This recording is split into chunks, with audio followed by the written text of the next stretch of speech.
Bienvenue dans cette formation vidéo du SPSS. Dans cette partie, on va vous présenter l'analyse en composantes principales, ou bien l'ACP. L'ACP est une méthode d'analyse multivariée. Elle vise à regrouper un nombre important de variables dans des facteurs, un nombre limité de facteurs, afin de faciliter l'analyse de ces facteurs et détecter l'ensemble des relations d'indépendance entre les différentes variables.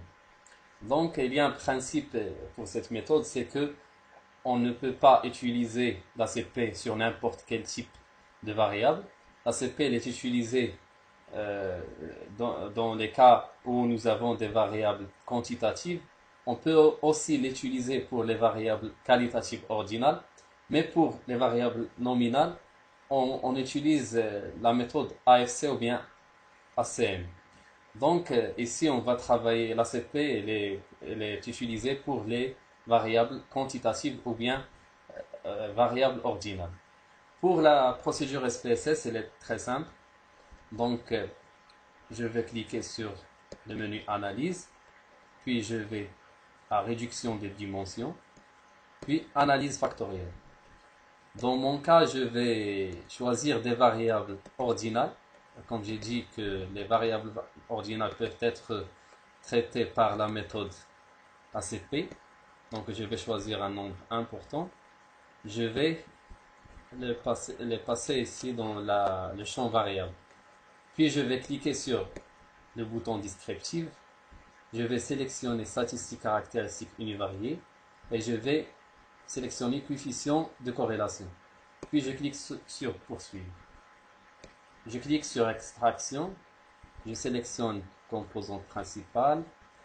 Et dans l'analyse, je veux une matrice de corrélation et je veux afficher le diagramme de valeur propre. Je ne suis pas intéressé par la structure factorielle sans rotation. Puis je clique sur poursuivre. Après, je clique sur le bouton rotation. Nous avons une méthode. Je vais cliquer sur la méthode Varimax. Alors, pour l'explication de ces options, vous pouvez me contacter par email si vous êtes intéressé par les calculs mathématiques et l'explication de chaque option à part.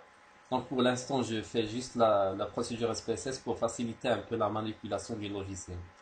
Donc, après, je clique sur carte factorielle pour afficher la carte factorielle. Puis, je clique sur poursuivre.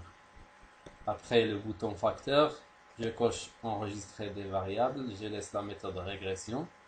Je coche aussi la matrice de coefficients